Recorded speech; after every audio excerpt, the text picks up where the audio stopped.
श्री गणेश, श्री गणेश, श्री गणेश।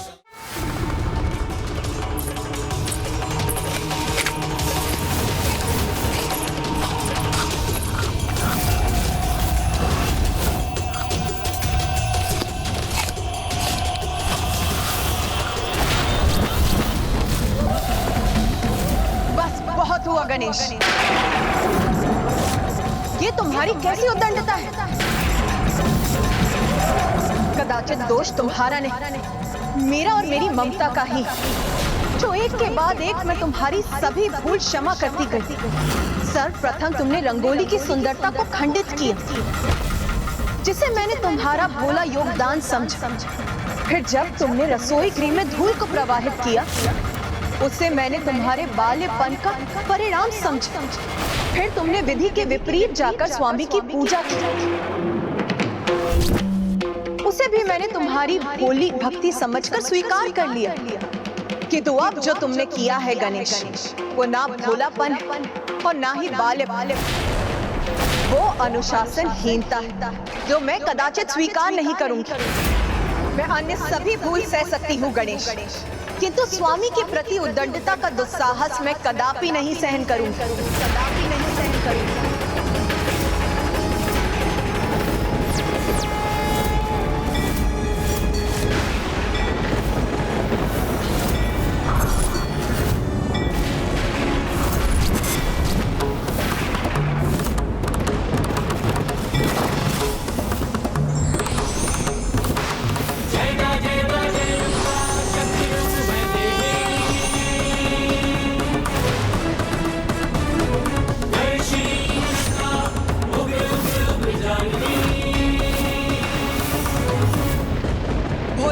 बालपन स्वीकार है मुझे, किंतु अनुशासनहीनता नहीं। तुम्हारे इस अनुशासनहीनता का दंड तुम्हें अवश्य मिलेगा गणेश। माता, आपका दंड सहर्ष स्वीकार है मुझे माँ, क्योंकि मैंने जो भी किया वो आपके क्रोध को जागृत कर आपसे दंड पाने के लिए ही किया, आपसे दंड पाने के लिए ही किया, आपसे दंड पाने के लिए ही किया, आपसे दंड पाने के लिए ही किया।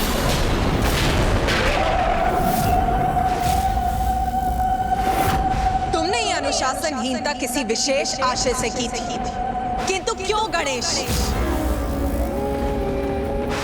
कहो गणेश, क्या कारण था तुम्हारे इस आचरण का? मुझे क्षमा कर दीजिए माँ, मैं ऐसा करने पर इसलिए विवश था जिससे आपके समक्ष ये सत्य उजागर हो कि ममतासुर आपकी ममता का अनुचित लाभ उठाकर कितने भयंकर पाप कर रहा है, और आप अपने कठोर रूप में प्रकट होकर उसे अनुशासित करें। माँ, आपके समक्ष भोलेपन और असहायता का स्वांग कर ममतासुर अपनी कुटिलता और क्रूरता को आपकी दृष्टि से छिपाने में सफल हो रहा था। आप मुझे आशीर्वाद के रूप में ऐसी शक्ति प्रदान कीजिए कि मैं अपने सुपथ पर चलने में आश्वस्त रहूं और मुझे कोई भी किसी भी प्रकार से आहत न कर सके।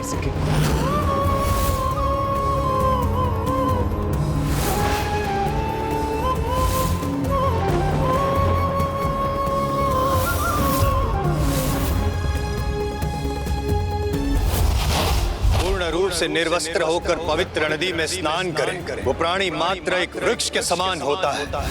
मैं तुम्हें श्राप देता हूं, तुम दोनों भी इसी क्षण वृक्षों में परिवर्तित हो जाओगे।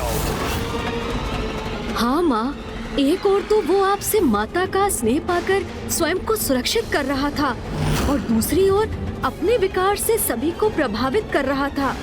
यहाँ तक कि उसने तो अपना कुप्रभाव महाबली हनुमान जी और माता अंजना पर भी कर दिया।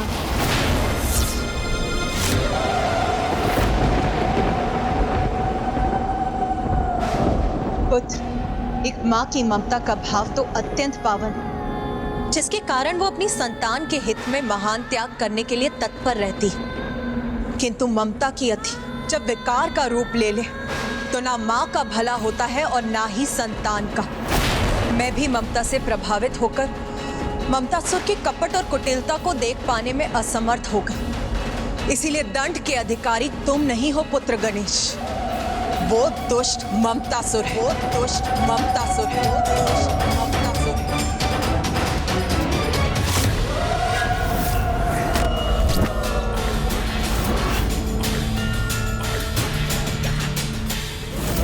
गुरुकुल, यहाँ तो शिष्य शिक्षा प्राप्त करने आते हैं ना, तो फिर इन्हें तो वही शिक्षा प्राप्त होनी चाहिए जो मैं निर्धारित करूंगा।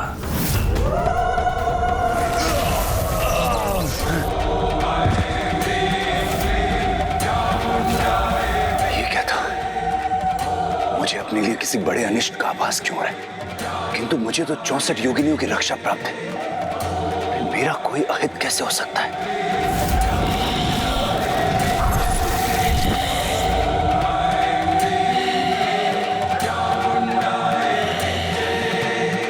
ये योगिनी देवी मुझे इतनी क्रोधित दृष्टि से क्यों देख रही है?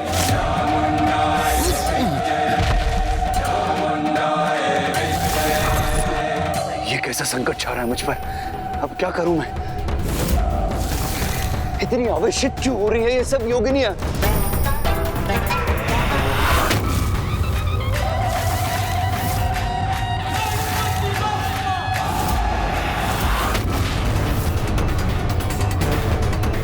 अब ये शिव पुत्र भी इन शिव गणों के साथ यहाँ पर पहुंच गए। मेरी सुरक्षा तो यहाँ से प्रस्थान करने में ही है।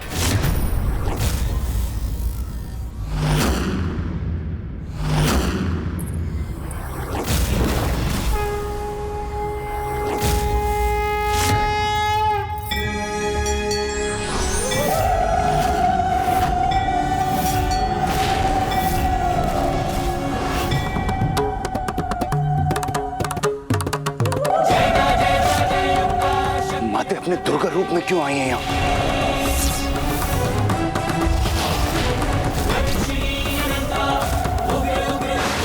माते,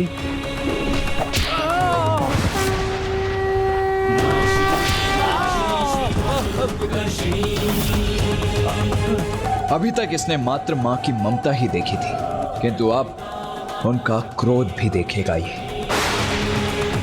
ममता का अनुचित लाभ उठाकर मुझे ही नहीं समस्त संसार को प्रभावित करने का अपराध किया है तुमने ममतासुर, जिसका दंड अब तुम्हें अवश्य प्राप्त होगा।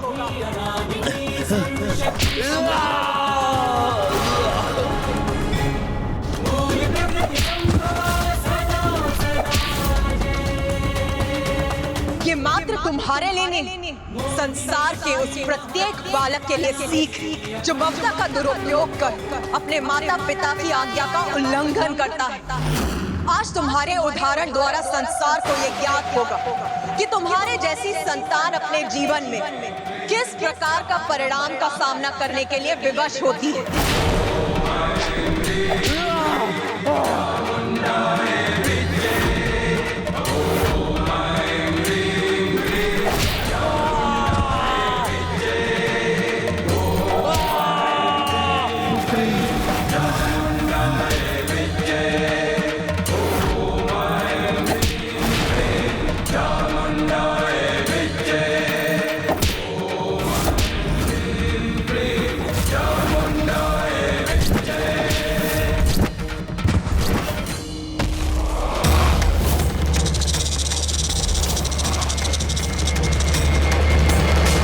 कीट के समान मैं भी इस पृथ्वी के भीतर प्रवेश कर स्वयं को इस दंड से मुक्त कर सकता हूँ।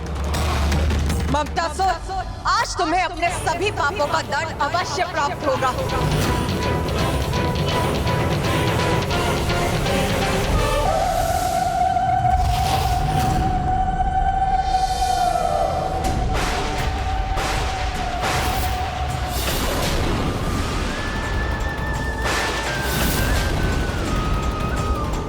ये दुष्ट तो भूमि में प्रवेश कर अदृश्य हो गया। इतना दुस्साहस इस दुष्ट का!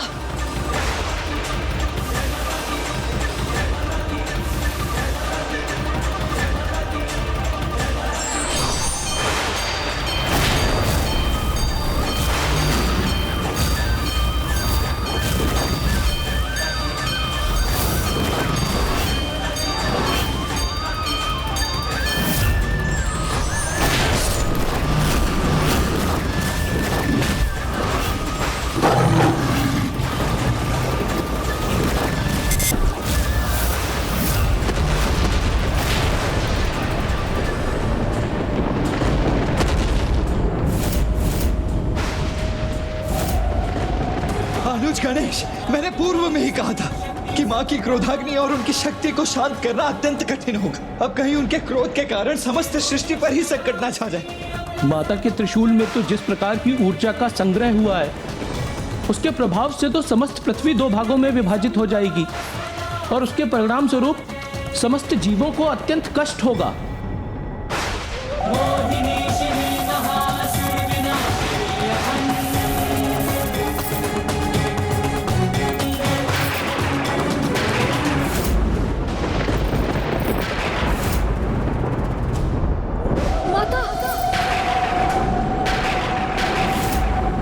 मुझे क्षमा कीजिए माँ।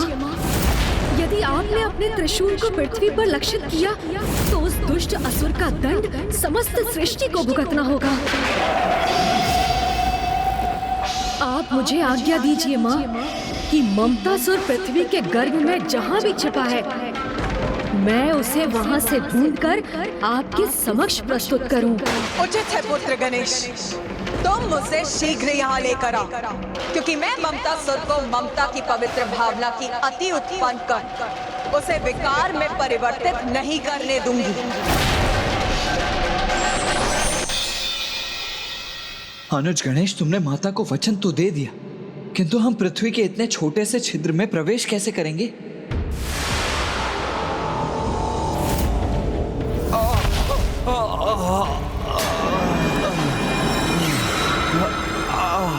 माता के क्रोध के कारण एक ऐसी दुर्दशा हो गई है मेरी।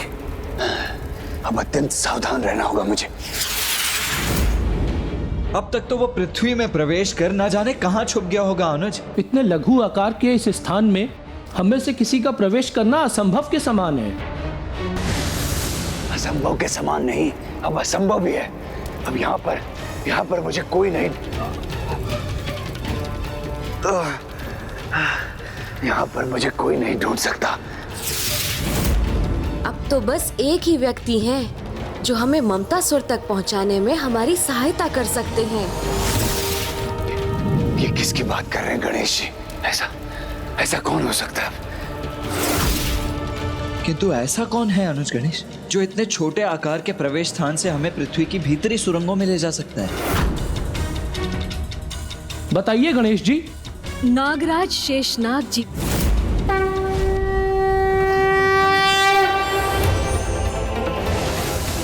धरती की ऐसी कोई सुरंग नहीं जहां शेषनाग जी ना पहुंच सके। प्रभु शेषनाग वासुकी जी, मैं आपसे अनुरोध करता हूँ कि कृपया मेरी सहायता करने की कृपा कीजिए।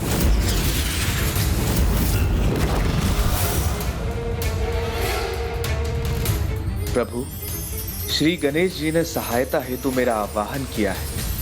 कृपया मुझे आज्ञा दीजिए ताकि इस महान क्षण का साक्षी बनने का सौभाग्य प्राप्त कर सकूं।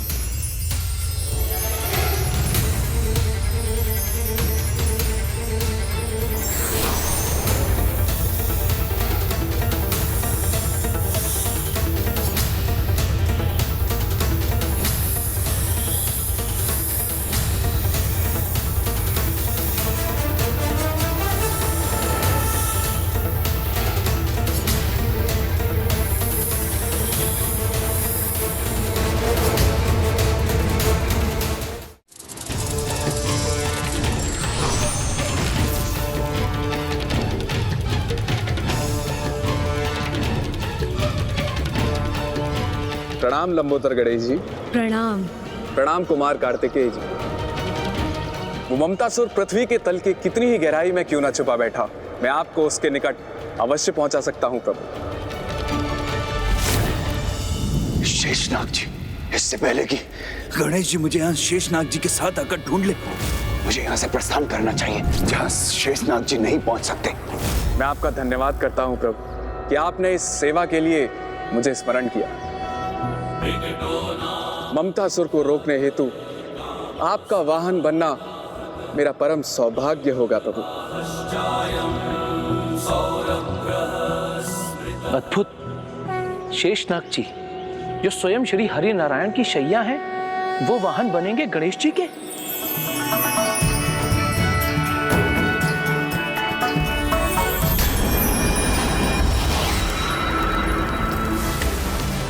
महान शेषनाग जी, मेरा वाहन बनकर आप मेरी बहुत बड़ी सहायता करेंगे, किंतु अब हमें इस कार्य में तनिक भी विलंब नहीं करना चाहिए। जी प्रभु।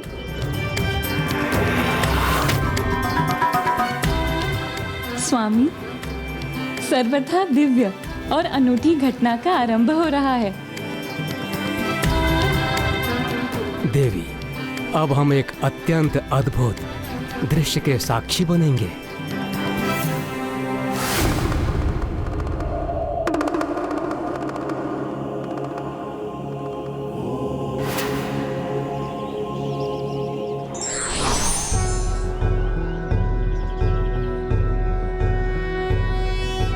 वक्रतुंड महाकाय सूर्यकोटि नाग तो जागृत कुंडलिनी शक्ति के प्रतीक हैं, अर्थात परम ब्रह्म स्वरूप हैं, और संपूर्ण सृष्टि में दो ही हैं जो जागृत कुंडलिनी से सुशोभित होते हैं। एक जो उन्हें अपने कंठ में धारण करते हैं, अर्थात स्वयं जगत पिता महादेव, और दूसरे हैं जो जागृत कुंडलिनी की शैया पर विश्राम करते हैं, सृष्टि के पालनहार प्रभु श्री हरि नारायण। और अब जागृत कुंडलिनी को अपना वाहन बनाने का सामर्थ्य रखने वाले तीसरे होंगे श्री गणेश, श्री गणेश, श्री गणेश। ब्रह्मदेव का कथन उचित है। प्रथम पूज्य गणेश के दिव्य अवतार के दर्शन प्राप्त करना अत्यंत आनंददायक होगा। ऐसे दिव्य दर्शन हम सभी को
सुरक्षित रहने देंगे।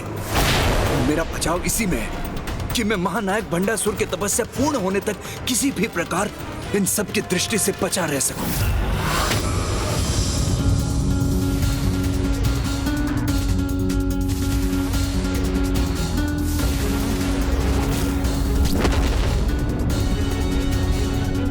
यहां तो रास्ता ही बंद है, आगे जाने का तो कोई मार्ग ही नहीं।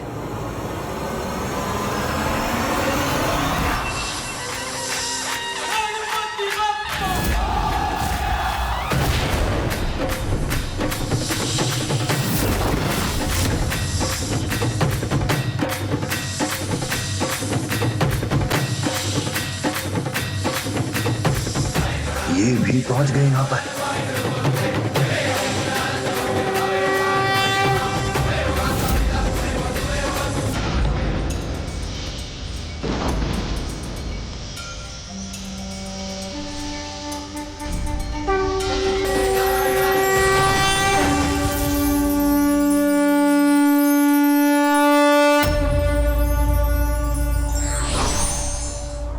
माता पिता की कठोरता भी सम्माननीय है, क्योंकि उसमें संतान का हित छिपा होता है।